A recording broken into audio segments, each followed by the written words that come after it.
네, 이어서 칭찬받을 보험은 수술 보장 보험입니다. 오늘 이 내용은 김채은 전문가님께서 준비해 주셨는데요. 어떤 내용 준비되어 있을까요?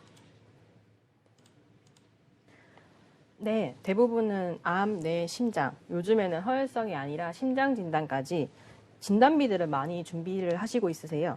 사실 진단비만 가입하셔도 금액은 적은 게 아니기 때문에 다양한 보장이나 골고루 준비하는 것은 쉬운 것이 아닙니다.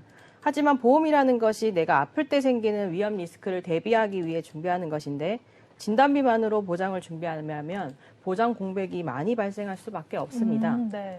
또한 내가 납입하는 보험료 대비 주로 준비하는 3대 진단비는 보험금이 크게 수령할 일이 없을 수가 있어요. 네. 그래서 그렇게 끝나는 경우도 생길 수 있는데 생활 질환부터 크게는 중대한 질환까지 암, 뇌, 심장 등의 질환까지도 나아가서 누구나 혜택을 받을 수 있게 볼 수 있는 것이 수술 보장입니다.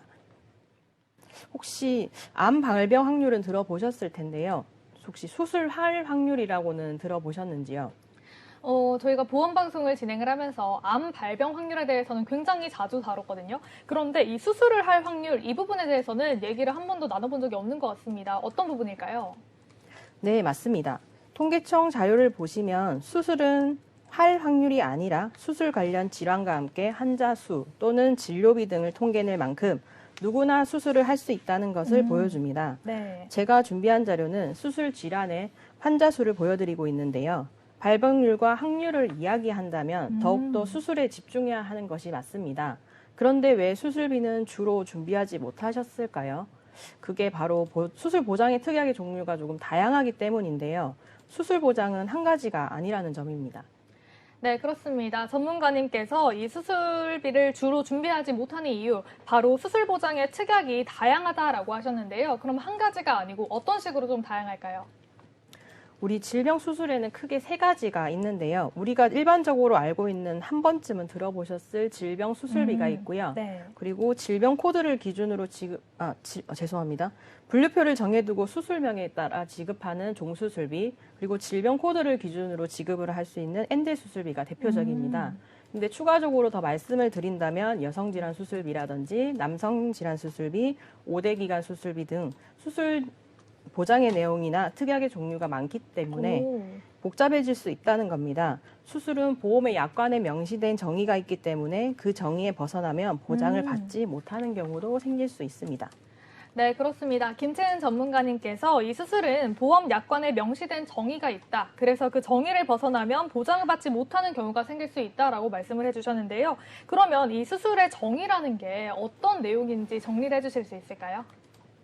네, 자료를 보시게 되면 수술이라 함은 병원 또는 의원의 의사, 치과의 의사의 자격을 가진 자에 의해서 치료가 필요하다고 인정된 경우로서 의료기에서 의사의 관리하에 치료의 직접적인 목적으로 생체의 절단, 절제 등의 조작을 가하는 것을 말합니다. 네. 제외되는 항목으로는 주사기 등을 빨아들이는 흡입, 그리고 바늘 또는 관을 꽂아 체액을 조직을 뽑아내는 천자 등이 있는데 이 두 가지를 진행을 하게 되면 수술비에서 제외가 됩니다. 네.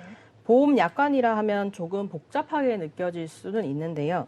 간단하게 이야기하자면 의사가 직접적인 치료로 도구를 사용해서 치료를 하는데 바늘, 주사기를 사용하는 것을 제외하고 수술비를 지급하겠다라는 의미로 해석하시면 됩니다.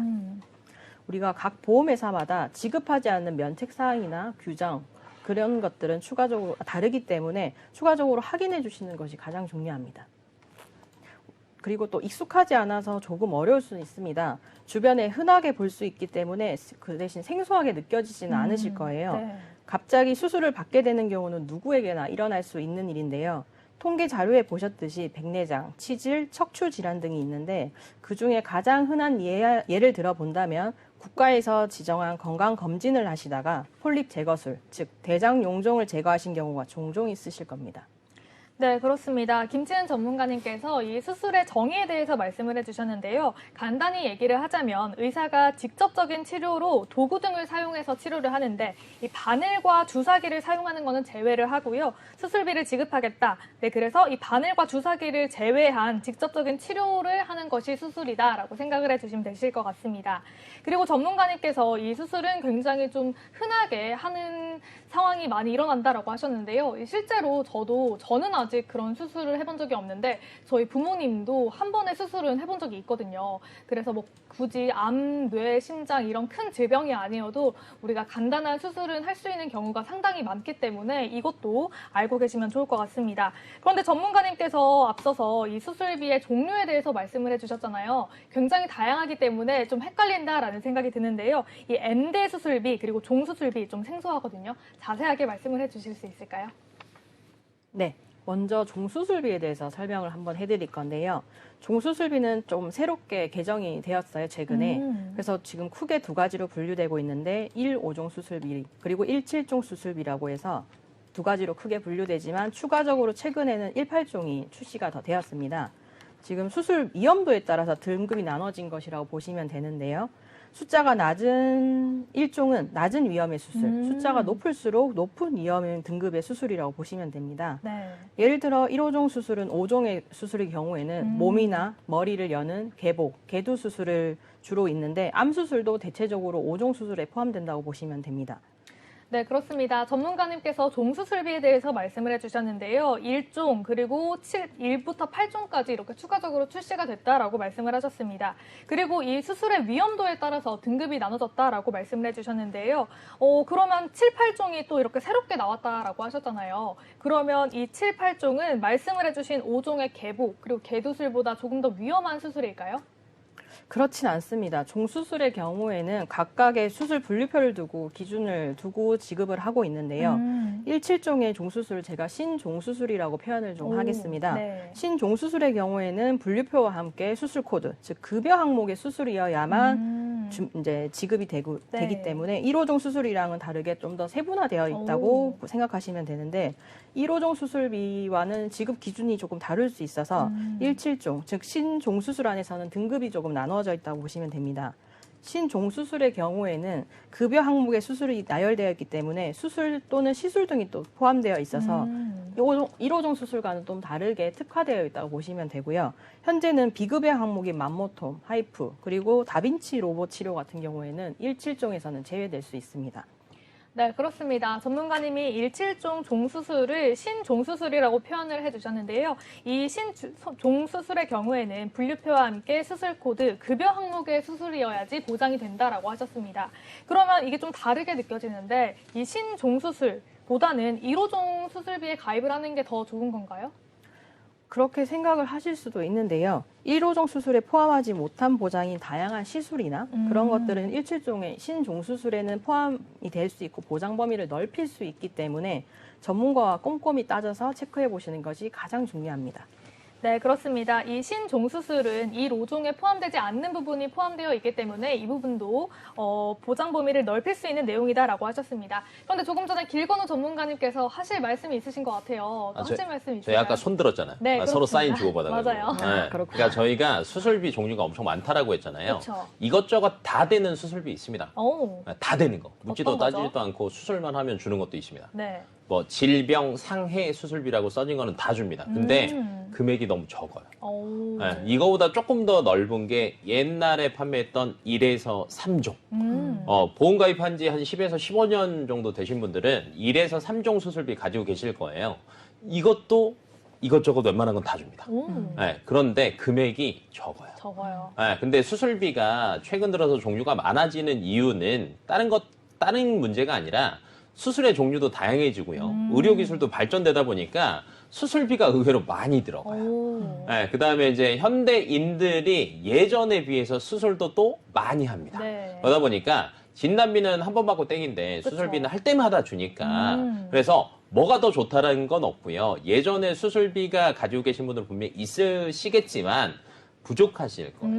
뭐 네. 150만 원, 100만 원, 200만 원 정도밖에 못 받으실 건데 최근 들어서는 그거 가지고 말 그대로 디스크 수술하는 것도 사실은 부족할 수밖에 없거든요. 네. 그러니까 이런 분들은 뭐 방금 전에 얘기했던 N대 수술비나 아니면 1.5종, 1.7종 이런 수술비로 좀 세분화가 돼 있으니까 이게 중첩되는 게 있는지를 확인을 한번 해보시는 게 저는 제일 먼저다라고 보고요.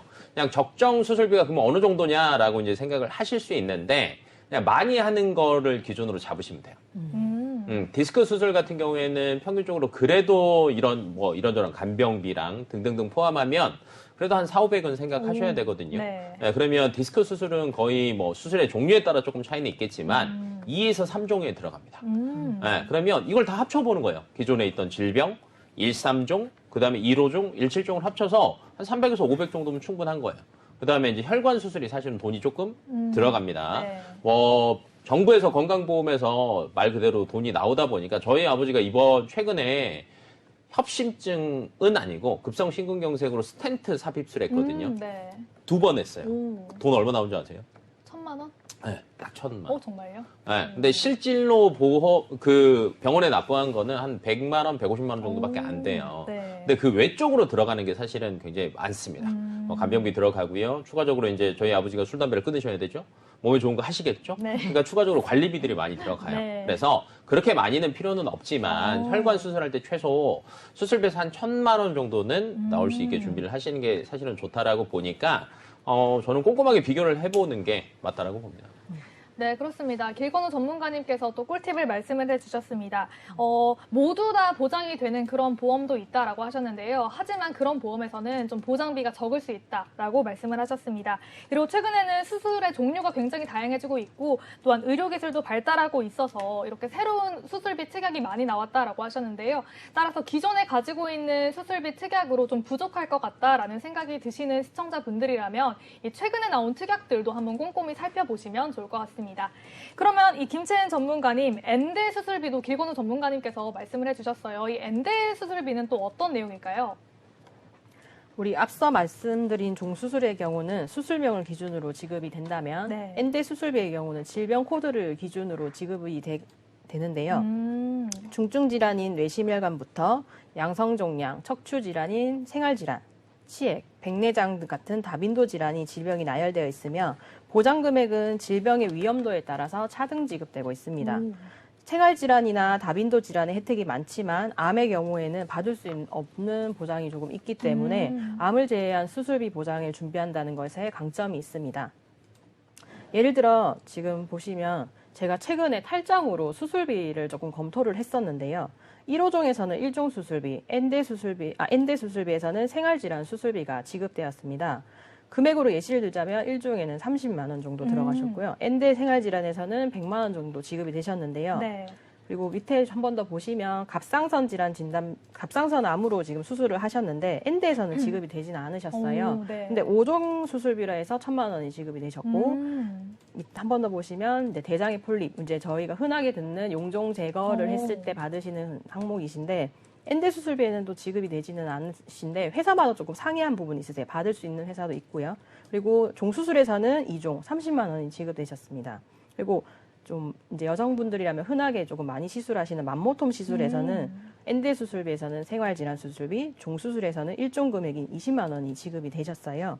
근데 덧붙여서 더 최근에 저희 지인분 사례를 말씀드리면 아까 길건우 전문가님께서도 말씀을 해주셨는데 저희 지인분도 심혈관 질환을 최근에 수술을 하셨어요. 네. 그런데 엔대 수술비에서는 지금 지급이 되신 게 1,000만 원이 지급이 되셨는데 종수술의 경우는 스텐트 삽입술 같은 경우는 3종이기 때문에 100만 원 정도밖에 지급이 안 되셨거든요. 네. 그래서 사실은 어느 보장이 제일 중요하다는 것은 그런 것은 없고 생활 습관이나 가족력 등을 고려해서 준비하는 것이 가장 중요하다고 생각이 됩니다.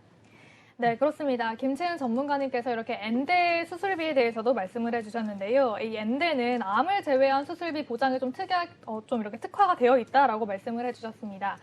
따라서 수술 보장을 잘 확인을 하고 좀 공백 없이 가입을 하는 게 굉장히 중요할 것 같다라는 생각이 드는데요. 그렇다고 해서 이 수술비만 가입하는 것도 문제가 되겠죠? 네, 맞습니다. 지금 보시면 자료에 지금 제가 준비를 해두었는데요. 이 자료는 제가 최대한 공백이 없게끔 이제 만들어 놓은 시스템 자료인데 네. 우리가 보험을 가입함에 있어서 누구나 다 동일하게 가입을 할 수는 없거든요. 그쵸. 그렇기 때문에 제가 최대한 공백을 두지 않으려고 시스템을 만들었고요. 그리고 제가 주로 우리는 그 통계 자료를 기준으로 항상 상담을 진행을 할 수 있기 때문에 그렇게 좀 만들었는데 21년도 주요 수술을 기준으로 통계청 자료로 제가 만들었었습니다. 소화기 질환이라든지 유방, 갑상선, 생식기, 호흡, 시각, 특정 질환, 담낭, 신장, 관절, 간질환, 심장, 뇌혈관 질환까지 주로 14가지를 기준으로 크게 분류를 해서 상담을 진행을 하는데요. 여기서 보시면 사실 잘 안 보이실 수도 있는데 회사마다 기본적으로 대장 용종에 대비해서는 어떤 회사는 100만 원, 어떤 회사는 60만 원, 50만 원, 60, 90 다양하게 지급이 되실 수 있는데요. 네. 이 중에서 사실 조금 더 특화할 수 있는 항목으로 지급 선택을 해서 가입을 하는 것을 저희가 주 목적으로 준비를 항상 하는데요. 이렇게 수술비는 최대한 보장의 공백이 없도록 보험 회사별로 면책사항이 어떤 것이 있는지 보장 금액, 보험료는 이런 식으로 따져보고 고려를 해서 준비를 하셔야 되는데 앞서 말씀드렸었던 엔대 수술비 같은 경우는 암을 제외한다고 표현을 했는데 어떤 부분에서는 또 암을 포함하는 엔대 수술비가 있기도 합니다. 그런데 너무 적기도 하고 항목에 제한이 있기 때문에 사실 제가 없다고 표현하는 게 맞기 때문에 그렇게 말씀을 드렸고요. 네. 이런 사항이 너무 다양하게 있다 보니 전문가와 고려해서 상담 후에 가입하시는 것을 권유드립니다. 네, 그렇습니다. 전문가님께서 이렇게 직접 만든 표를 보여주셨는데요. 아무래도 이렇게 보다 보니까 수술할 때 굉장히 보장 범위를 잘 확인을 하고 회사별로 어떻게 보장이 되는지를 잘 확인을 하고 가입을 하셔야 된다라는 생각이 듭니다. 그러면 이 수술비 말고 또 진단비에 대해서도 궁금한데요. 이 진단비는 따로 크게 설정을 안 해놔도 될까요? 사실 그렇게 생각하실 수도 있죠. 수술비에 대해서 먼저 얘기를 했기 때문에 그랬을 네. 수 있는데 사실 진단을 받더라도 수술을 안 하고 약물 치료만 하는 것이 대부분일 수도 있습니다. 사실은. 네. 확률상 진단비만 받는 경우도 있기 때문에 진단비를 아예 제외하고 수술비만 가져가시는 것 또한 문제가 될 수 있습니다. 어떤 것이든 무조건적인 보장은 없다고 보시면 됩니다.